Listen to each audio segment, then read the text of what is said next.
तो आज हम योग्य चुनाव इस पाठ के बारे में विस्तार से जानेंगे। राजा मंगल सेन के मंत्री जगत राम बूढ़े हो चुके थे। राजा का नाम था मंगल सेन और मंत्री का नाम था जगत राम। तो जगत राम बूढ़े हो चुके थे जो कि मंत्री थे। उन्होंने राजा से स्वयं को सेवा मुक्त करने की विनती की। तो राजा मंगल सेन के मंत्री जगत राम बूढ़े हो चुके थे। उन्होंने राजा से स्वयं को सेवा मुक्त करने की विनती की। विनंती ऐसे नहीं लिखते हम, विनती, हिंदी में विनती लिखना है। तो विनती यानी प्रार्थना की कि मुझे अभी सेवा से मुक्त कीजिए, यानी अभी मुझे लेना है, रिटायरमेंट लेना है, क्योंकि वो बूढ़े हो चुके थे। राजा मंगल सेन ने कहा, आप पहले अपने जैसा सेवाभावी, परोपकारी और ईमानदार मंत्री का चुनाव कर लीजिए, तभी आपको सेवा मुक्त किया जा सकता है। अभी इनमें से जो शब्द आए हैं उनका अर्थ हम ध्यान देते हैं। सेवाभावी यानी सेवा करने वाला, सेवा की भावना रखने वाला। परोपकारी यानी दूसरे के ऊपर उपकार करने की जो भावना रखते हैं उनको बोलते हैं परोपकारी। ईमानदार यानी जो भी काम करेंगे ईमानदारी से करेंगे।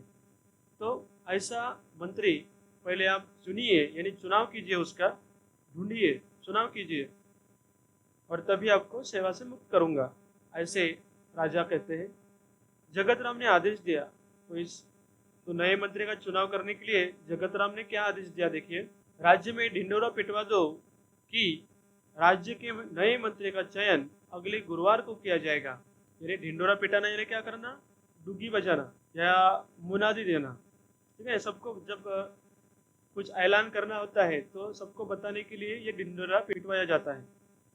तो नए मंत्री का चुनाव कब करना है, गुरुवार को करना है, अगले गुरुवार को करना है। और इस पद के इच्छुक 11 बजे राज दरबार में पहुंचे, और जिसको भी मंत्री बनना है उसने 11 बजे राज दरबार में पहुंचना है। इस प्रकार से हरकारे गांव गांव ढिंडोरा पीटने लगे। हरकारे यानी दूत या डाकिये जो संदेश, राजा का संदेश एक गांव से दूसरे गांव पहुंचाते हैं। चयन वाले दिन राज दरबार की ओर जाने वाले मार्ग पर सुबह से ही नवयुवकों की भीड़ लग गई थी। चयन करना यानी चुनाव करना। तो उस दिन क्या चुनाव करना था, उस दिन नए मंत्री का चुनाव करना था। तो जो भी मंत्री पद के उम्मीदवार युवक थे वो सभी राजा के दरबार में जाने लगे। तो उस मार्ग पर बहुत सी भीड़ थी, सैकड़ों की संख्या में युवक दरबार की ओर जा रहे थे। इसी रास्ते पर एक तरफ एक वृद्ध हताशा बैठा था। तो उसी रास्ते पर एक तरफ एक वृद्ध यानी बूढ़ा, एक बूढ़ा आदमी वहां पे बैठा था। उसकी बैलगाड़ी का एक पहिया रास्ते के किनारे कीचड़ में फंस गया था। अभी आपको कीचड़ भी मालूम है, कीचड़ यानी गीली मिट्टी रहती है, उसको हम क्या बोलते हैं, कीचड़ बोलते हैं। वृद्ध ने कई बार पहिया कीचड़ से निकालने की कोशिश की पर असफल रहा। मंत्री पद के अनेक उम्मीदवारों ने राज दरबार जाते समय यह दृश्य देखा, पर किसी ने भी वृद्ध की सहायता नहीं की। तो वो जो बूढ़ा आदमी था वो सभी उम्मीदवारों को बोल रहा था कि मेरा पहिया बाहर निकालने के लिए मुझे मदद कीजिए, लेकिन उसकी कोई भी सहायता नहीं कर रहा था। अभी ये चित्र में आप देख सकते हैं, ये वृद्ध या बूढ़ा आदमी, उसकी ये बैलगाड़ी और ये दरबार की ओर जाते हुए नवयुवक। तो उसमें से एक युवक उसकी मदद करने को आया। ये कौन है, ये आगे देख रहे हैं। उम्मीदवार युवकों में एक था कर्मवीर। जो भी उम्मीदवार जा रहे थे दरबार की ओर उसमें से एक था कर्मवीर। कर्मवीर निर्धन परिवार का प्रतिभाशाली नवयुवक था। अभी निर्धन यानी क्या, गरीब, और प्रतिभाशाली होनहार। तो कर्मवीर गरीब तो था लेकिन वो होनहार था। वह तेजी से राज दरबार की ओर जा रहा था। उसी समय बैलगाड़ी वाला वृद्ध एक बार फिर पहिया कीचड़ से बाहर खींचने का प्रयास कर रहा था। यह दृश्य देखकर दरबार पहुंचने की चिंता न करते हुए कर्मवीर सीधे कीचड़ में उतरा। तो देखिए, अभी वो बूढ़ा व्यक्ति जो है उसने उसकी सहायता भी नहीं मांगी, फिर भी बूढ़े को किसी अड़चन में देख के कर्मवीर खुद ही उसकी मदद करने के लिए पहुंचा और सीधे कीचड़ में उतरा और जोर लगाकर उसने बैलगाड़ी का पहिया कीचड़ से बाहर निकाला।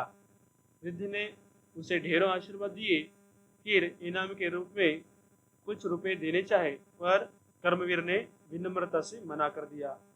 तो वृद्ध जो था, जो बूढ़ा आदमी था, वो पैसे भी देने वाला था, लेकिन उस कर्मवीर ने पैसे नहीं लिए। देर हो जाने की आशंका से भागते दौड़ते कर्मवीर दरबार पहुंचा। वह हाफ रहा था, हाफना यानी क्या, उसकी सांस फूल गई थी। ऐसे जो हाफते ना तो उसको बोलते हैं हाफना। तो दौड़ते दौड़ते गया, उसके कपड़े कीचड़ से सने थे, यानी कपड़ों के ऊपर कीचड़ जम गया था, कीचड़ से सन गए थे उसके कपड़े, यानी मिट्टी जो है उसके कपड़ों में चिपक गई थी। सारे उम्मीदवार उसे देखकर हंसने लगे। तभी बैलगाड़ी वाला रुद्ध भी वहां पहुंचा। वह रुद्ध कोई और नहीं बल्कि स्वयं मंत्री जगतराम थे। तो वो जो रुद्ध था वो कौन था? वो थे स्वयं मंत्री जगतराम। तो जगतराम ने क्या किया? यहाँ पे नवयुवक आ रहे थे, उनके अंदर परोपकार की भावना है कि नहीं, वो प्रजा की सहायता करेंगे कि नहीं, ये देखने के लिए खुद ही अपनी बैलगाड़ी कीचड़ में फंसा के बैठ रहे थे। उन्होंने सारी घटना राजा को सुनाई। फिर जगतराम ने राजा से कहा, महाराज, कर्मवीर में वे सारे गुण है जो राज्य के मंत्री के लिए आवश्यक है। अभी देखिए, मंत्री थे जगतराम, उन्होंने उन युवकों की परीक्षा ली। कौन, अगर किसी के ऊपर संकट आता है तो कौन सहायता करेगा, दूसरे का दुख कौन जान सकता है, कौन परोपकारी है, ये कसौटी उन्होंने सभी की ली।